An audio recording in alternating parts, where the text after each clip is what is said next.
The man who signed Clara Whitcomb's wedding papers did not buy her flowers. He bought her father's debt. In Silver Ledge, Montana Territory, in the fall of 1884, that was a far more powerful thing than roses. A flower wilted, a debt stayed alive. It breathed in ledgers. It multiplied in quiet rooms. It waited until the right hand opened the right drawer. Clara learned this on a morning bright enough to seem dishonest. The aspens above town had gone yellow, and the first snow sat on the high ridges like flour spilled across a dark table. Men on the boardwalks were already talking about the winter as though talking could soften it. The blacksmith said the cold would come late. The grocer said the cattle would hold through December. At the church steps, Mrs. Arlen claimed a mild season was surely owed to them after the last one. Clara heard all of it from the saddle of her bay mare Juniper, and believed none of it. She had refused Callum Pike the night before, not privately, not politely enough.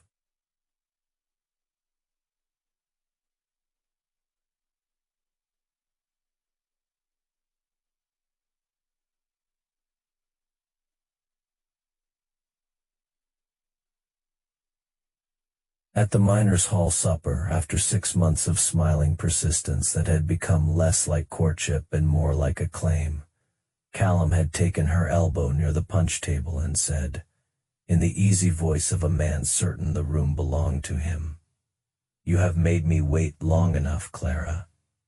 Something in her had gone still. 30 people stood within hearing distance. 15 pretended not to hear. All of them did.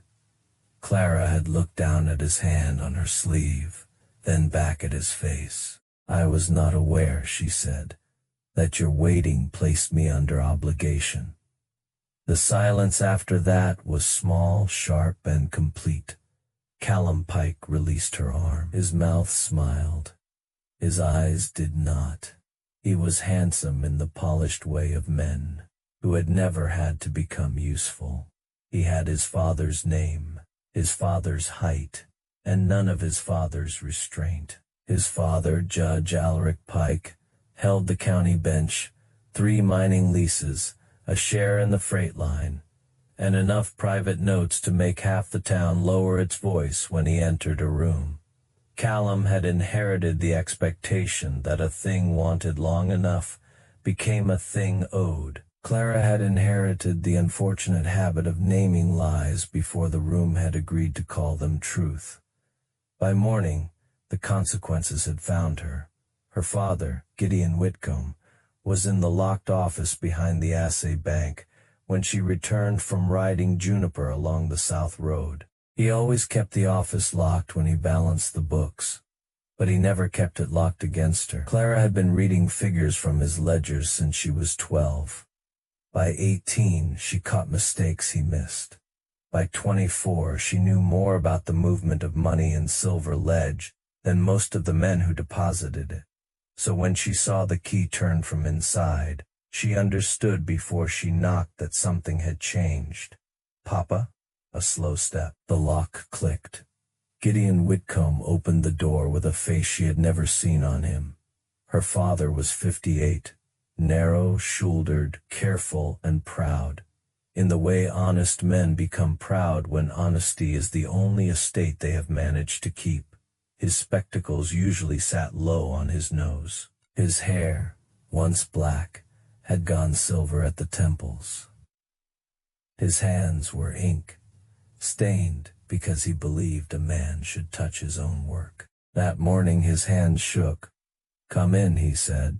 On the desk lay a stack of folded papers tied in blue string. Beside them rested a marriage license unsigned.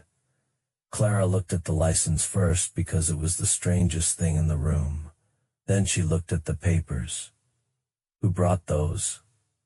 Her father did not answer quickly enough. "Judge Pike," she said. Gideon closed his eyes. What followed was not a confession so much as an excavation. For 9 years the Assay Bank had been dying quietly. The first wound came when 2 mines closed in the same spring, and the men who owed Gideon money left town in the night. Then a freight robbery cost him a shipment of silver certificates. Then 3 cattle outfits defaulted after the dry summer. Gideon had extended credit because he had known their fathers. He had done what good men do when they mistake mercy for solvency. Then the Denver bank that held his reserve failed. Then he borrowed. Then he borrowed again, always to cover the gap, always with a plan to repay, always believing that one good season, one large silver shipment, one restored account would put the floor back under him. From whom? Clara asked, though she knew. Gideon touched the blue string on the papers. Judge Pike. The debt was not enormous enough to justify the ruin it carried. That was the genius of it.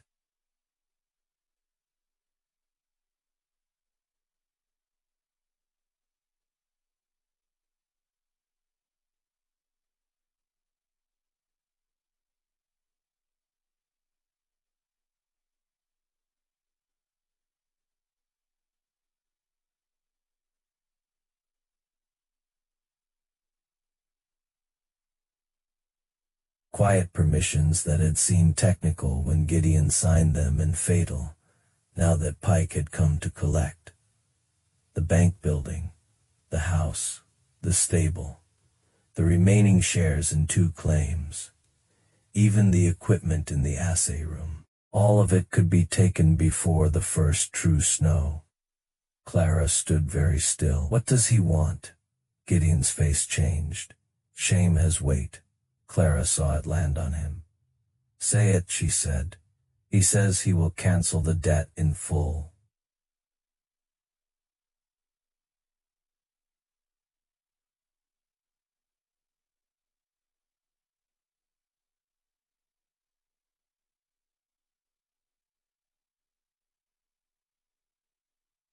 Not after last night, he did not offer that. No, Clara said, because she understood at once. He would not. That would give Callum what he wanted. The room seemed to narrow around the desk. Who? A man named Elias Ward. She did not know the name. He works the Lower Pike Ranch, Gideon said. He has for several years. Owns a small place beyond Shale Creek, or so I am told. A hired man. Gideon flinched. Clara laughed once. There was no humor in it. So that is the shape of it. His son could not have me, and his father means to send me where everyone can see what refusal cost.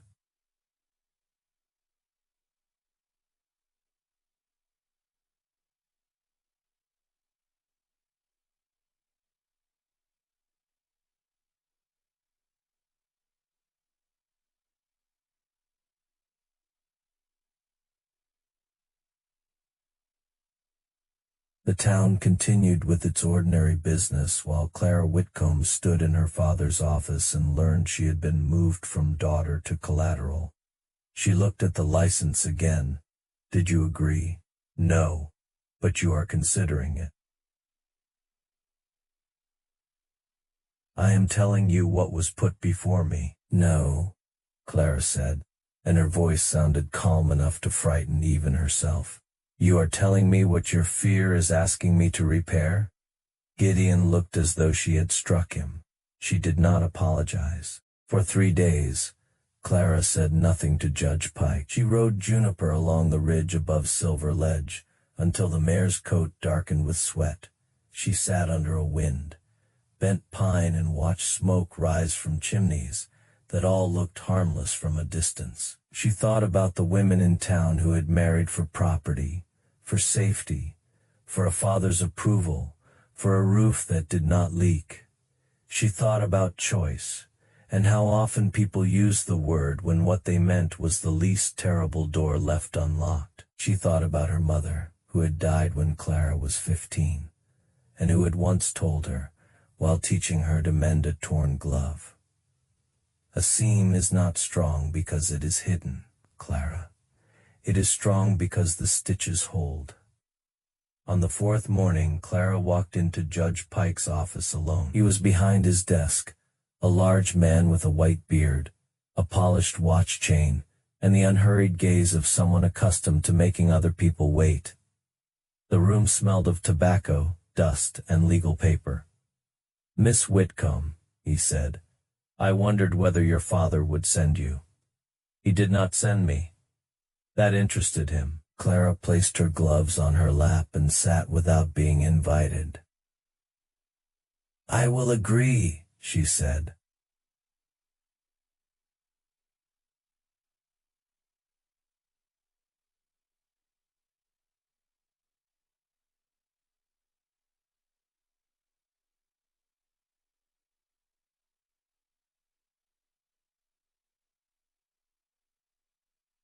"The papers are delivered to my father, not promised, not held, delivered. And Elias Ward understands that the legal fact of marriage does not grant him permission to treat me as a thing purchased." Pike studied her. "You speak as though you are negotiating a freight contract. You have made that the language of the room." Something like amusement moved behind his eyes. "And if Mr. Ward objects, then choose another weapon." The amusement faded slightly. At last, Pike opened a drawer and took out a pen. "Very well." They shook hands. His grip was warm and dry.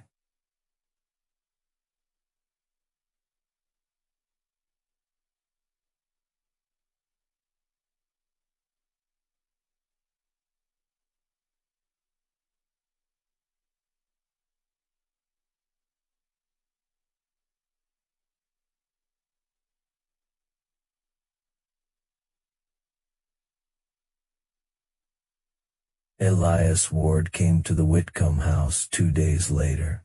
Clara had prepared herself to despise him. It would have been easier if she had. She imagined a man eager for advancement, a laborer flattered to be handed a woman from a better house, someone awkwardly dressed in borrowed pride. Instead, the man who stood in her parlor held his hat in both hands and looked as though he would rather face a winter river than the conversation ahead. He was perhaps 30 tall, but not in a showy way. Lean from work rather than underfed, shoulders made by lifting useful things. His coat was brushed clean but worn shiny at the cuffs. His boots had been repaired more than once. "Mr. Ward." He sat only after she indicated the chair. For a moment, neither of them said anything. The parlor clock ticked with cruel enthusiasm. Elias looked at the hat in his hands. "I need to say this plainly." Clara folded her fingers together. "Please do." "I did not ask Judge Pike for this." That was not the first sentence she expected. "He came to me 3 nights ago," Elias continued. "Said he would release the lien on my land early if I agreed. Said if I refused, the lien might be reviewed, and a man can find all sorts of errors in paper when he wants to. So you were threatened. Pressed." He looked up. "Threatened is true, but pressed is the word men like him prefer." Clara felt the first small inconvenience of respect. "I told him it was wrong," Elias said. "That part likely does you no good, but I want you to know it." "Why?" "Because we may have to live with the lie. I do not want to begin by adding another." She studied him. There were men in Silver Ledge who could say honest things and make them feel like performance. Elias Ward did not perform. He spoke as though each word cost something, and he intended not to waste money. "What do you expect from this arrangement?" Clara asked, legally. "I expect we do what the law says we have done. And otherwise, I expect you to have a room with a door that closes food. Warmth if I can manage it. Courtesy whether I can manage the warmth or not." His jaw tightened slightly. "I expect nothing from you that you do not offer." The room changed, not softened, not warm changed. Clara had entered the conversation prepared to defend her dignity. She had not prepared for a man who handed it to her first. "I have one requirement," she said. "Name it." You will not allow anyone to speak of me in your presence as though I was payment. His eyes darkened. No, no, no, I will not allow it. It was the first thing he said without care. Clara nodded once. Then we understand each other. The wedding took place on a Tuesday morning with 15 witnesses, most of whom came because absence would have said too much. Clara wore a gray dress, not white. Her father stood beside her with the posture of a man being punished in public and trying not to ask for mercy. Judge Pike attended from the back pew. Callum did not come, which Clara counted as his first act of restraint in years, though she doubted restraint had motivated it. The minister spoke briefly. Elias said the vows in a steady voice. Clara said hers more clearly than she felt them. When the ring touched her finger, it was plain iron smoothed by hand. Not silver, not polished, iron. She looked at it and almost smiled despite herself. Of course it would be iron. Afterward there was coffee at the Whitcomb house, too hot and too bitter. With little cakes nobody tasted. By mid-afternoon, Clara's trunks were in Elias Ward's wagon. A writing box, 3 dresses fit for work. Once she accepted they would be ruined. Her mother's sewing case, 2 account books, 1 framed miniature of her parents before grief and debt had thinned them. The road to Shale Creek ran north out of town, then bent east through open grassland where the wind did not ask permission. They rode in near silence. Silver Ledge fell behind them. The mountains shifted from backdrop to boundary. The wagon wheels struck frozen ruts. Clara kept her gloved hands folded in her lap and did not look back until she was certain the town could no longer see her. Elias noticed.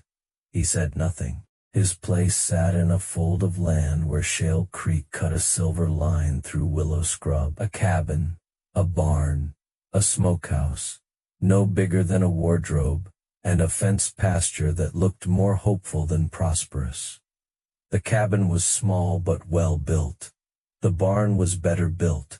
That told Clara a great deal about him before he spoke. Inside there was 1 main room, a curtained sleeping corner, a stone hearth, 2 chairs, a table, a shelf of tools, a stack of split wood, and a single window looking toward the creek. It was poor. It was clean. Elias stood near the door while she took it in. I can add a partition before deep winter, he said. Not today, but soon. Clara removed her gloves. Show me your accounts, he blinked. Now. Unless you prefer to discover in February that we should have worried in October. A brief expression crossed his face. It might have been the beginning of a smile. He lifted a loose floorboard near the hearth and brought out a tin box. Inside were coins, 2 receipts, a folded deed, and a small packet of letters tied with twine. He placed everything on the table. I own the cabin and the barn, he said. The land is mine, in all but 1 paper. Pike holds the last release until spring, unless he honors what he promised. He will, Clara said, because I will make the matter public if he does not. Elias looked at her with new attention. I believe you would. I do not bluff well, I noticed. They spent 2 hours at the table. He had no debts except the lien. He kept his money in simple stacks because he could calculate in his head but had not been taught the habit of books. He owned 9 cattle, 4 of them good breeding stock, 2 questionable, and 3 he described with such dry honesty that Clara was forced to press her mouth flat to hide amusement. He worked 3 days a week on the Pike Ranch and spent the rest improving his own place. Clara listed what she brought: household management, figures, preserving, mending, basic doctoring, and a knowledge of contracts that had arrived too late to save her father, but not too late to be useful here. Then we have a household, she said at last. Elias looked around the small room as if the word had altered the walls. "Yes," he said. "I suppose we do." Winter came early.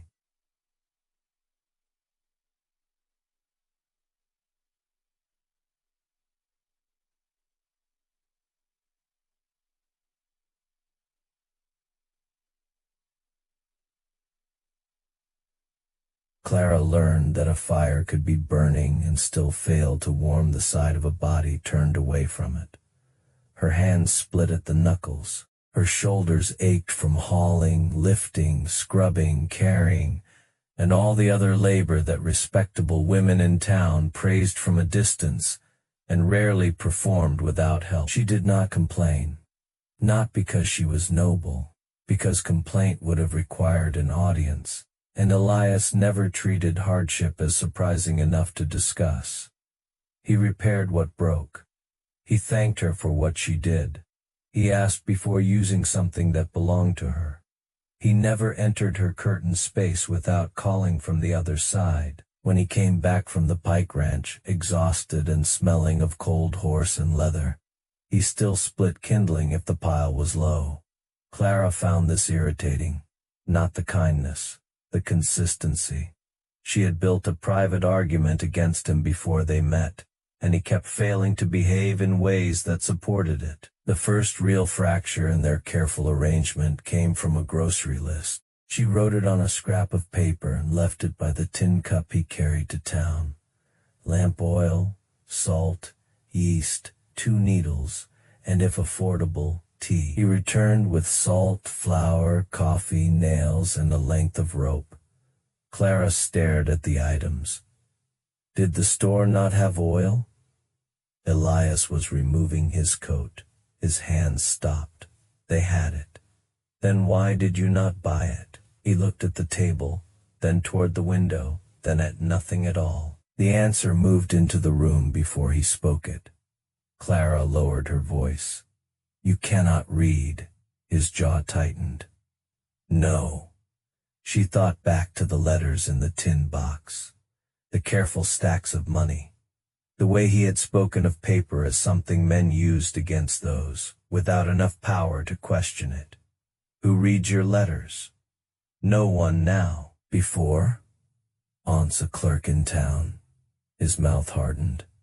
Aunt's was enough. Clara sat down.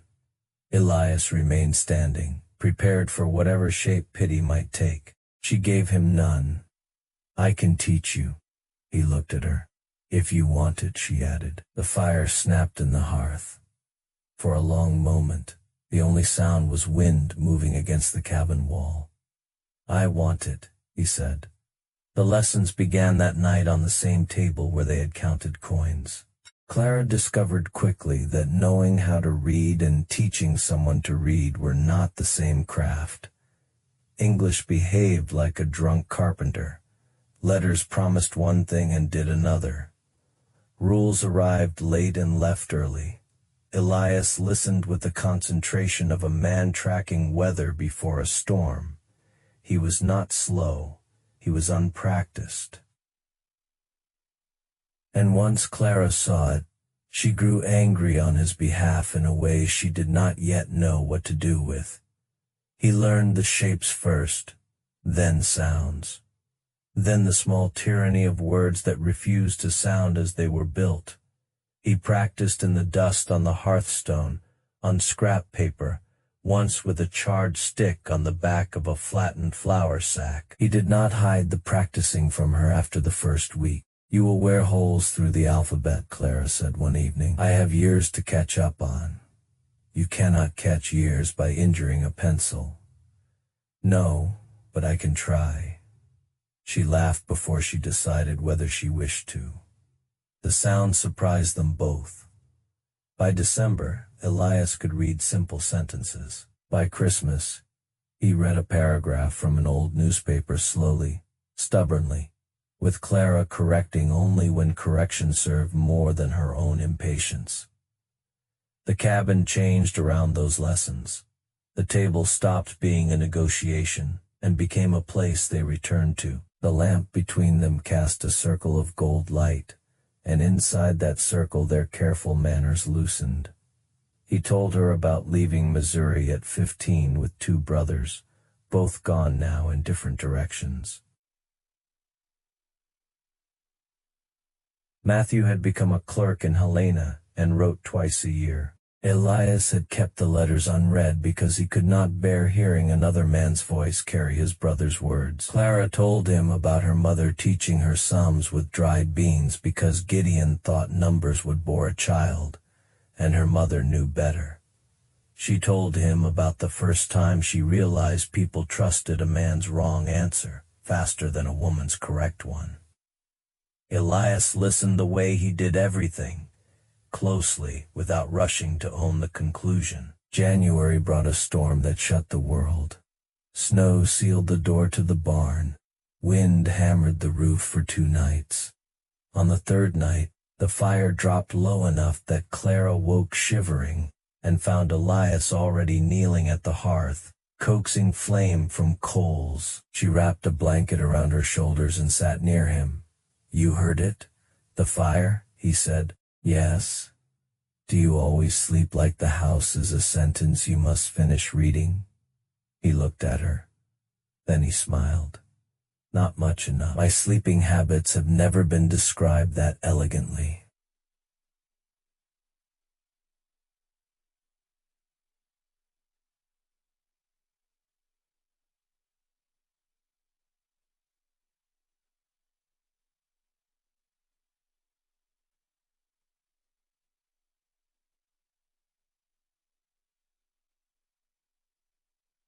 "I can make anything sound accusatory." Sparks rose, disappeared. "My mother used to say a fire tells the truth about a house," he said. "What truth is this one telling? That I should have chinked the west wall before November." Clara looked at the dark seam where wind slipped through. "That is not the only truth." He turned slightly. She did not know why she said what came next. Perhaps because cold strips people down. Perhaps because night makes certain defenses seem theatrical. "I thought this place would make me smaller," she said. Elias did not answer too quickly. "Has it?" She watched the fire. "No, not smaller." The word surprised her as much as him. Uncomfortable, angry, tired. "Occasionally convinced I have been betrayed by every object requiring human hands." She paused, "But not smaller." Elias looked into the flame. "Good." There was nothing grand in the word, no claim, no triumph. That was why it mattered. In February, Elias read his brother's first letter. Clara did not help. She sat by the stove mending a sleeve while he worked through it alone at the table. The process was slow. Twice he went back to the beginning of a sentence. Once he closed his eyes, then opened them and continued. When he finished, he kept his hands on the paper. "Matthew has a daughter," he said. Clara set down her needle. "How old?" 3. When he wrote this, she would be 5 now. He looked down again. He named her Ruth, after our mother. There are silences that are empty and silences that are full. This one filled the cabin so completely Clara barely breathed inside it. "He will want to hear from you," she said. "I cannot write well enough." "You can write enough to begin." He looked at her then with something exposed in his face. "I have spent most of my life making sure no one saw what I could not do. I know. And now someone has seen it and stayed at the table." He swallowed once. That night, he began his first letter to Matthew Ward. It took 9 evenings, not because the words were complicated, but because the truth was. He wrote of the ranch, of the weather, of the years of silence. He wrote that he had married under strange circumstances and that his wife had turned out to be unlike anyone he had known. Clara read that sentence twice when he showed her. "Unlike is doing a great deal of work," she said. I was being careful. With Matthew or with me? Both. She handed the letter back before her face betrayed her. Spring did not arrive so much as negotiate its way in. The snow softened at the edges. The creek broke through its ice. Mud took over the yard with the confidence of a conquering army. Elias spent longer days outside, checking fences and moving cattle. Clara went with him, often enough to learn that land was not scenery. It had intentions. Water chose paths. Grass told on the soil. Cattle knew pressure changes before people admitted them. Elias explained these things without making her feel foolish for not knowing. One afternoon in April, they stood on the rise above Shale Creek, looking down at the cabin, barn, pasture, and the narrow road leading toward town. You could run this place, Elias said. Clara glanced at him. Not the stock. You would learn the stock. You say that as though learning is as simple as deciding. For you, it often seems to be. She looked back at the valley. In Silver Ledge, noticing too much was considered an unattractive habit. Silver Ledge is wrong about many things. That is a broad claim. I have evidence. The dry certainty of it warmed her more than the sun. Below them smoke rose from the cabin chimney. The creek flashed bright between willows. The place no longer looked like exile. Clara had not given herself permission to think that before. Elias pointed beyond the East Ridge. There are 6 families out there whose children do not go to the town school, too far in winter, too much work in summer. You know this? I have worked with their fathers. He hesitated. Some of the children cannot read, some of the men cannot either. She heard the personal weight beneath the practical statement. You have thought about a school. I have thought about many things I did not know how to say. Clara turned to him. He was looking at the land as if it contained a future. He did not quite trust himself to name, so she named part of it for him. The storage shed north of the barn has sound walls. He looked at her. It needs windows, she said, and benches, and a stove before winter. The smile that moved across his face was small, but it changed him. Yes, he said. It does. By May, Silver Ledge had begun revising its gossip. People did not apologize for being wrong. They simply became curious in a new tone. At the Mercantile, women who had once lowered their voices around Clara now asked practical questions about the Ward place. Was the road still passable? Had the creek risen? Was she managing all right? The pity in their faces had thinned, replaced by something not yet respect but approaching it from a distance. Clara disliked how much she noticed. She disliked more how much it pleased her when Elias's name was spoken without condescension. One morning Mrs. Arlen touched her sleeve near the flower bins. My dear, I hope he is not harsh with you. Clara turned slowly. Who? Mr. Ward. I only mean my husband, Clara said, setting each word down cleanly, is the most honorable man I know. The store quieted, not fully, just enough. Mrs. Arlen flushed. I meant no offense. Then you will not repeat the mistake. It had come easily. That startled her more than the confrontation. She found Elias behind the barn with a boy from the neighboring Pierce Ranch. The boy, Will, was 17, all elbows and sunburn, holding a scrap of newspaper like it might bite him. Elias stood beside him, pointing to a word. Not all at once, Elias said. Break it sound first, then join. Will struggled through the letters. Mark it. There. The boy grinned with such naked surprise that Clara stopped out of sight. There, Elias said again, quieter. Now it will say mark it every time you meet it. Clara put one hand against the barn wall. She remembered a sentence from Elias's February letter to Matthew, the one he had finally let her read after sending it. Clara sees things that other people step over. Now she was seeing him. Not the man Pike thought he had placed beneath her. Not the man the town had dismissed. Not even the man who had learned beside her by lamplight. A man who, having been handed a key, immediately began cutting more keys. That evening after supper, she told him she had seen the lesson.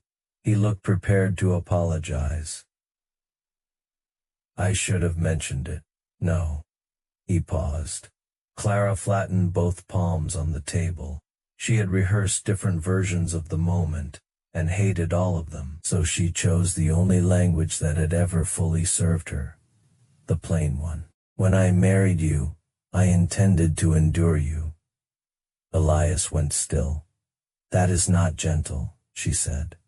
"But it is true. I intended to keep my dignity, protect my father, and survive whatever shape the arrangement took. I did not expect kindness to be useful. I did not expect respect to become daily instead of ceremonial. I did not expect to admire you." The lamp flame moved between them. "I admire you, Elias, more than I know how to safely manage." His face changed, but he said nothing. She continued before fear could dress itself as prudence.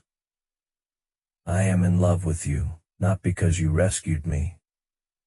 You did not. Not because hardship made me grateful for basic decency. I know the difference." Then he said, very quietly, "I have loved you since the storm. The storm, when the fire nearly died." He looked at his hands. "You sat there wrapped in that blue blanket and said this place had not made you smaller. I knew then I wanted to spend whatever life I had left making sure that stayed true." Clara stared at him. "You have loved me since January." "Yes, and you did not think to mention it?" "I thought mentioning it might make it a weight." "It was already a weight. You simply left me to carry my half without knowing you had the other." His mouth opened, then closed. A laugh escaped her, but it trembled. "Elias." "I am learning," he said. The tenderness that struck her then was almost unbearable. She reached across the table. He met her halfway. His hand was rough, warm, scarred across the knuckles. The kind of hand the town had mistaken for a full description of the man. Clara turned it palm up and placed her hand inside it. They sat that way while the lamp smoked slightly and the creek moved in the dark beyond the walls. Nothing in the world was fixed by the fact that they loved each other. That was not what love did, but the room altered. The future altered. The hardship ahead remained the same size, yet it no longer stood over her alone. Elias took apart the old storage shed board by board, saving what could be saved, replacing what winter had ruined. Clara measured the south wall for windows because she wanted light on the pupils' hands. Elias built benches from freight lumber. She wrote primers by lamplight, using words frontier children knew: creek, rope, bread, fence, debt, seed, storm, debt. Elias asked when he saw the list. They should learn dangerous words early. He nodded. Fair. Their first students were not children. Will Pierce returned with his older brother. Then a widowed woman named Ada Bell came in secret for 2 weeks before she admitted she wanted to read her husband's last letter without asking the preacher. Then a cattleman of 40, who managed 300 head by memory, sat at Clara's table and learned numbers the way a proud man learns to kneel without calling it kneeling. Elias taught the evening learners. One small girl named Nellie Pierce arrived with a scowl.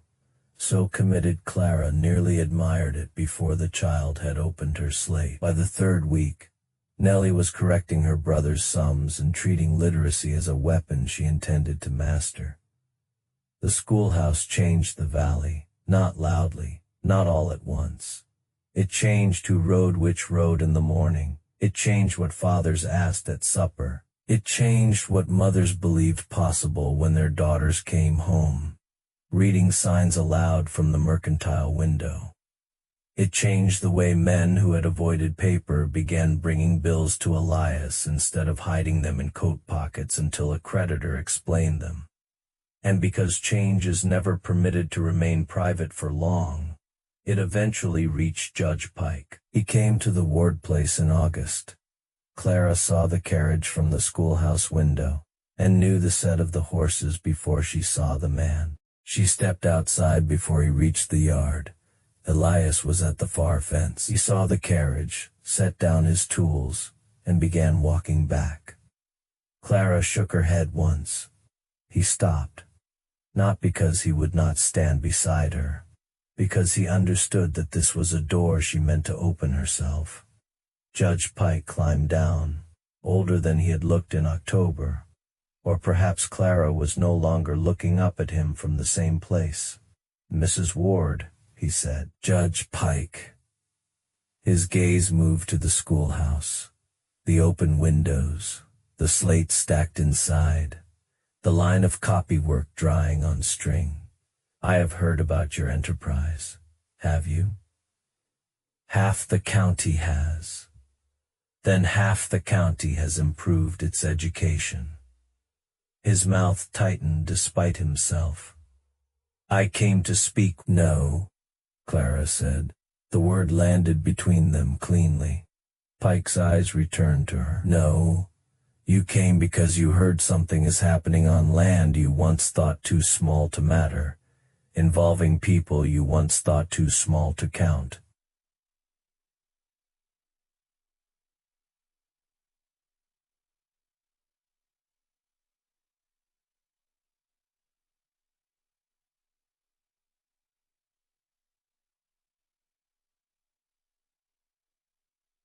"He is changed," Pike said. "No, you were wrong." The judge's face hardened. Clara stepped closer. "You arranged this marriage because your son was humiliated and my father was afraid. You used Elias as an insult and me as a receipt. I want you to understand the full extent of your miscalculation. The man you thought beneath me has built more with 9 cattle, 2 hands, and a clean conscience than most men in Silver Ledge build with inheritance. The woman you thought you were lowering is standing in a schoolhouse that exists because you sent her here. So if you came to inspect the damage, Judge Pike, there it is." She pointed to the schoolhouse. Children reading, men signing their own names, women opening letters without permission. Terrible damage. For a moment, Pike looked at the building as though seeing it required effort. Then something in him shifted. Not surrender. Men like Alaric Pike did not surrender easily, but recognition. The beginning of an accounting. "I did wrong," he said. Clara had not expected those words from him, and because she was honest, surprise showed. Pike's jaw worked. "I am not asking absolution. I am too old to pretend ignorance is innocence. I knew what I was doing. I told myself it was a lesson. It was spite." Clara said nothing. "My son is leaving for Helena," he added. "A position with a partner of mine. It will be better if he learns the size of himself somewhere that does not bend to it. That is the first sensible thing I have heard about Callum Pike." A short, grim breath escaped him. Almost laughter. "Not quite." Pike looked again at the school. "What do you need?" Clara did not soften. "Do not try to purchase forgiveness. I am trying to fund a school." "Why?" "Because I have spent 40 years teaching this town. That paper belongs to men who can afford lawyers." He looked at the copywork in the window. "Perhaps it is time I pay some cost for that." Clara studied him. Trust would have been foolish. Refusal would have been pride spending itself poorly. We need a stove before winter, she said. 12 slates, primer paper, a second barrel of chalk, and a written grant that does not give you authority over curriculum, admission, schedule, discipline, or the roof above our heads. Despite himself, Pike looked almost impressed.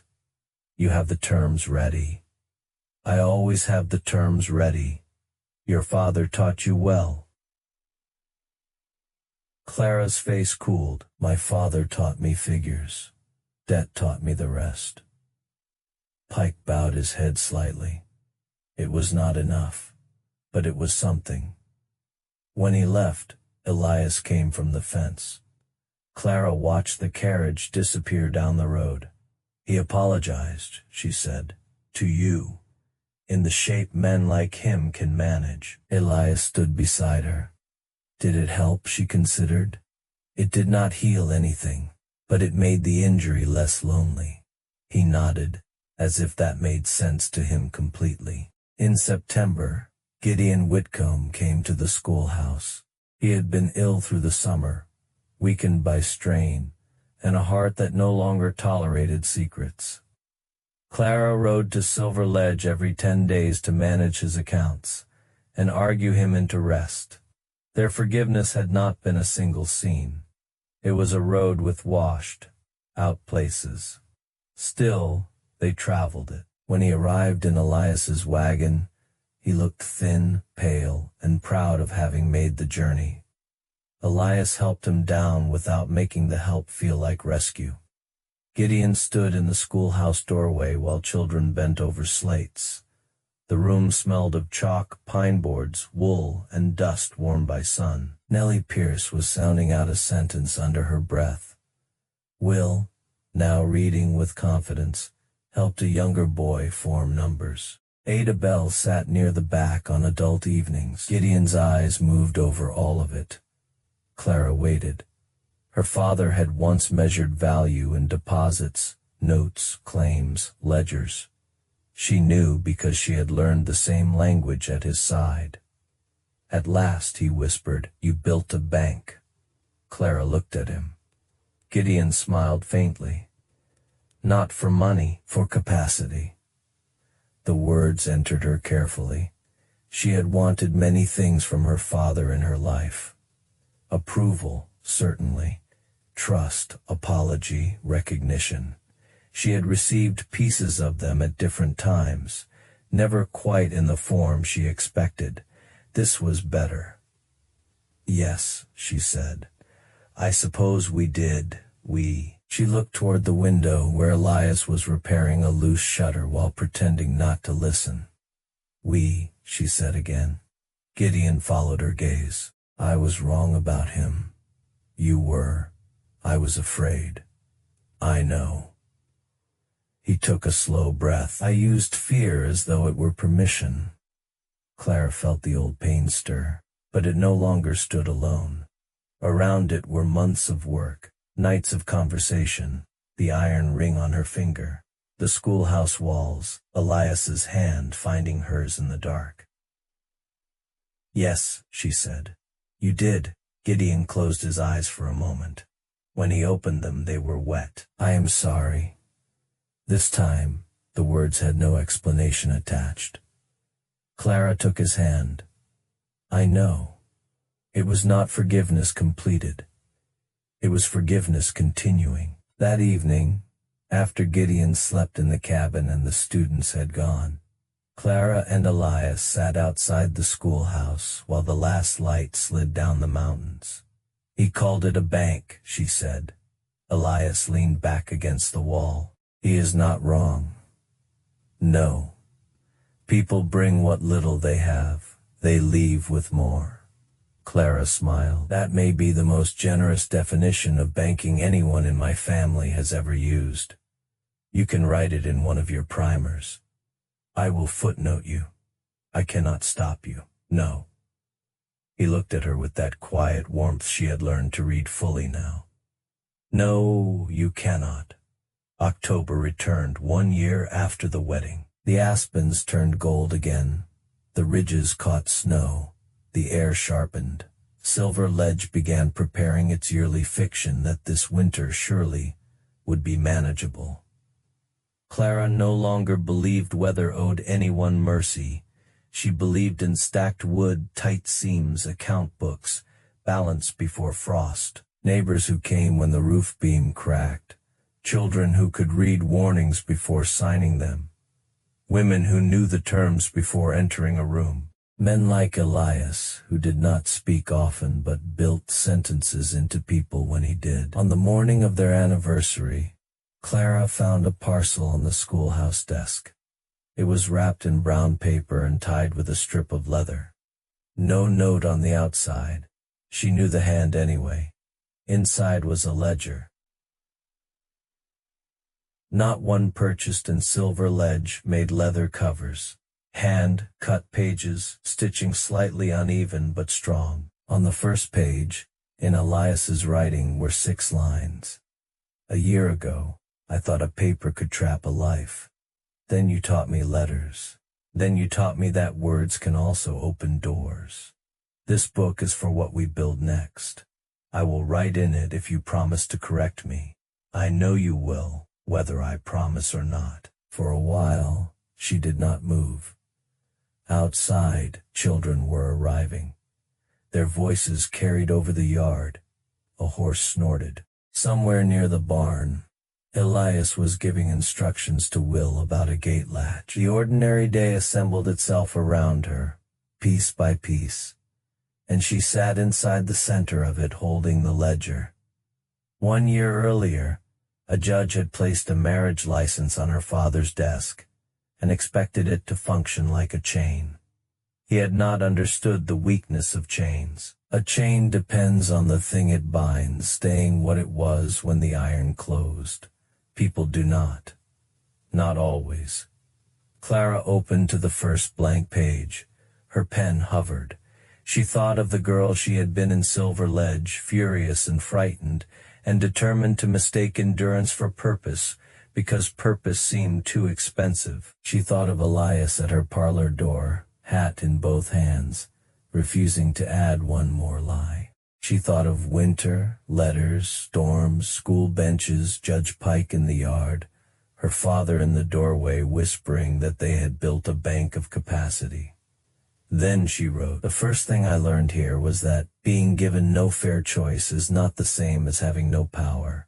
She paused, listening. Elias's voice sounded outside, low and patient. "Helping will read the label on a box of hinges." Clara smiled and continued. "Power can be hidden in a clean refusal, in a lesson offered without shame. In a room built where no room existed, in a hand extended across a table and met halfway." She set down the pen and looked through the south-facing window. Elias was crossing the yard toward her, carrying 2 cups of coffee. The same man the town had once used as a measure of how far she had fallen. The same man who had turned out not to be the bottom of her life, but the ground. He stepped into the schoolhouse and saw the open ledger. "Not yet. That sounds temporary." "It is." He handed her a cup and looked at the page. "May I?" She turned it toward him. He read slowly, not because he had to anymore, but because he treated words that mattered with care. When he finished, he said, "That is true." "Yes." He looked at her. "Write the rest. We will." Outside, the October light moved across Shale Creek, bright and brief and honest about its own ending. What work was waiting. Silver Ledge would continue learning slowly, reluctantly, unevenly, that it had been wrong about 2 people it had tried to name too quickly. But inside the schoolhouse, the stove was ready. The benches were full. The ledger lay open. And Clara Ward, who had once been handed over as settlement for a debt, dipped her pen again and wrote the next line herself.